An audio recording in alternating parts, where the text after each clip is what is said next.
Assalamualaikum warahmatullahi wabarakatuh. Waalaikumsalam warahmatullahi wabarakatuh. Good afternoon, everyone.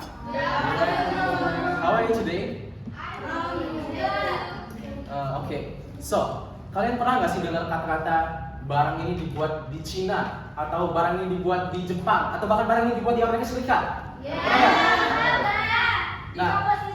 Nah, betul.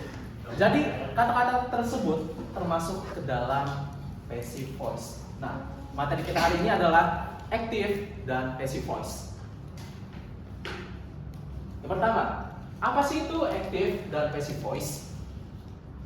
Nah, active voice itu adalah sebuah kalimat yang dimana seseorangnya itu melakukan aksi dan dianggap sebagai subjek. Ada 3 ciri-ciri utama. Yang pertama yaitu diawali oleh subjek.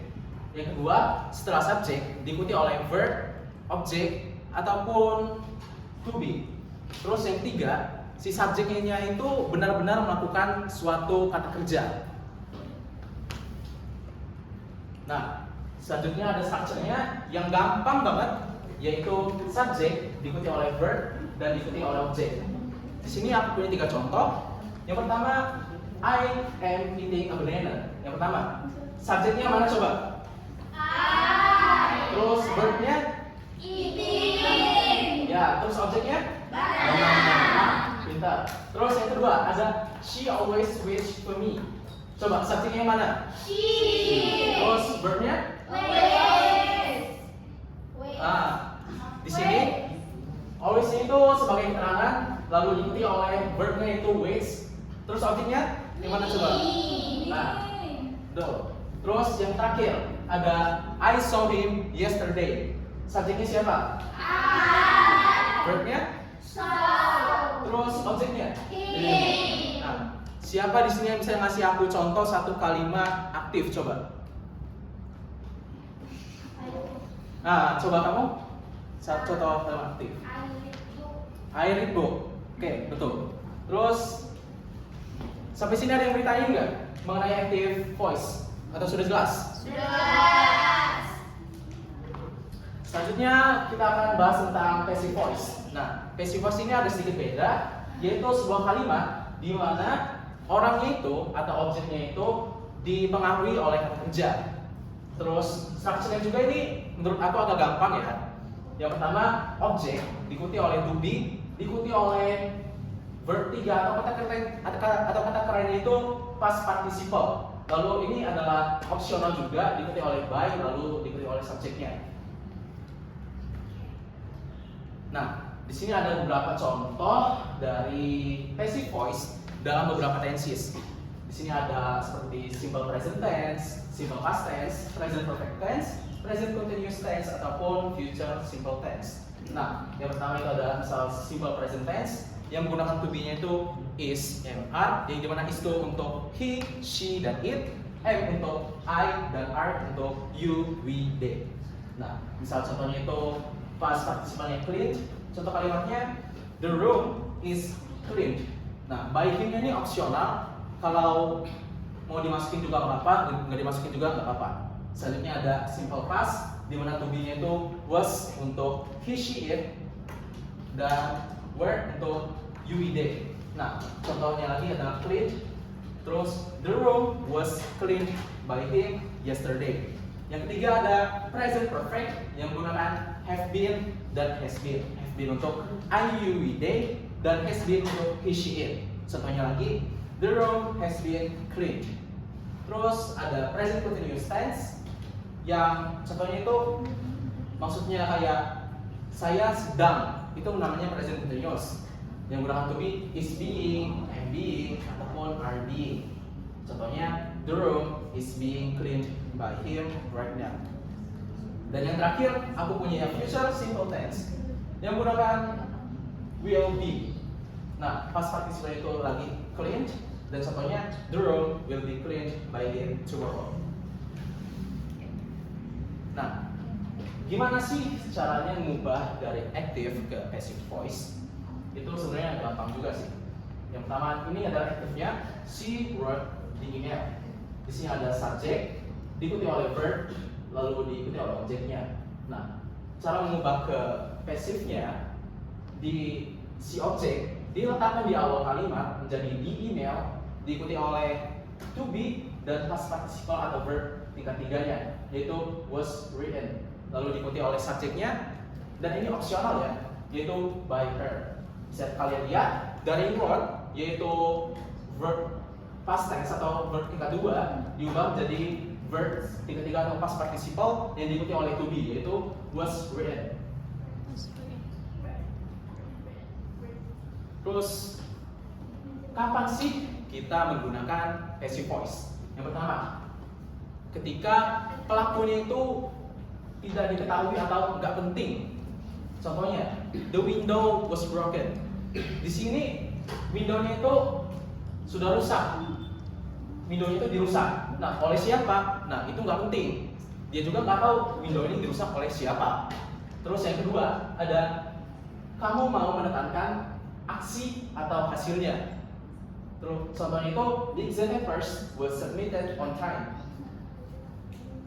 Di sini yang ditekankan itu adalah action atau kata kerjanya yaitu were submitted. Yaitu kertas ulangan tersebut dikumpul tepat waktu. Yang mana yang ditekankan adalah were submitted yaitu dikumpul. Terus yang terakhir ada you want to sound more formal or objective. Kalian itu mau kelihatan formal ataupun lebih objektif, kalian bisa pakai passive voice. Sebenarnya mistakes were made. Masalah itu dibuat. So, it's practice time. Sini aku punya 2 practice. Yang pertama identify the voice dan yang satunya lagi kita lihat aja nanti. Yang pertama, is it passive or active voice? Nomor 1, the dog chased the cat. Apa itu jawabannya? Ya, betul. Terus yang kedua, the homework was completed on time. Kira-kira apa jawabannya? Oke, betul lagi. Terus yang ketiga, they have won the match. Oke, betul. Terus yang terakhir, the food is being cooked by dad. Cerdas. Terus yang kedua, transform the voice. Ubah dari active voice menjadi passive voice. Yang pertama, Lisa waters the plants. Siapa yang bisa? Coba kamu lagi. Apa? Ya. Oke, betul. Terus yang kedua, the chef cooked a delicious meal. Siapa lagi yang bisa? Oke, kamu. Nah, terus yang ketiga, change from passive to active. Ini agak tipe dikit, maaf.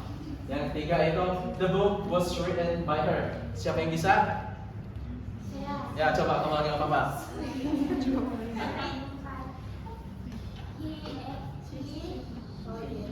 Ya.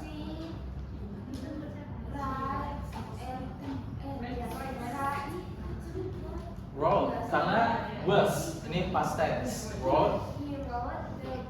Ya betul. Nah, yang keempat ini yang agak beda, di mana tidak terdapat subjek, tidak terdapat objek yang seperti by her ataupun by that yang di akhir kalimatnya. The house is clean every day.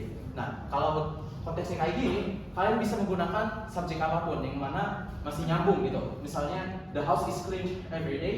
Pasifnya itu, aktifnya itu bisa kayak he cleans the house every day, atau they clean the house every day, atau I clean the house every day.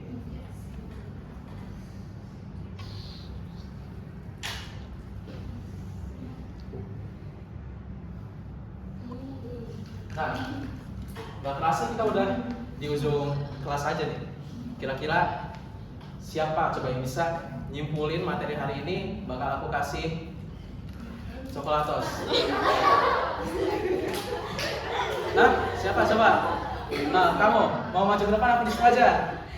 Oh yaudah, coba. Apa coba? Kamu belajar apa aja sih hari ini? Hari ini belajar tentang aktif sama perbedaan aktif sama pasif. Nah, terus ada lagi nggak? Ada lagi nggak? Apa udah gitu doang? Aktif itu dia melakukan tindakan. Oh. Pasif dia menerima tindakan. Ya. Lalu kalau aktif adalah dia rumusnya subjek, Ah, objek. ya. Kalau dia pasif dia subjek, to be, verb 3. Ya betul. Nih, jadi teman-teman. Nah, jadi hari ini kita sudah belajar active dan passive voice. Yang dimana active itu untuk menerangkan subjek yang melakukan kata kerja. Terus rumusnya tadi sudah aku jelasin kan, subjek diikuti verb, lalu diikuti oleh objek. Kayak biasa, simple. Terus yang kedua ada passive voice, yang dimana strukturnya itu objek diikuti oleh to be, diikuti oleh verb 3 atau kata lainnya itu past participle. Boleh juga opsional diikuti oleh by dan subjek. Semoga materi yang aku jelasin hari ini sangat bermanfaat bagi kalian semua dan dapat diterima dengan jelas. Terima kasih atas perhatiannya. Aku akhiri. Wassalamualaikum warahmatullahi wabarakatuh.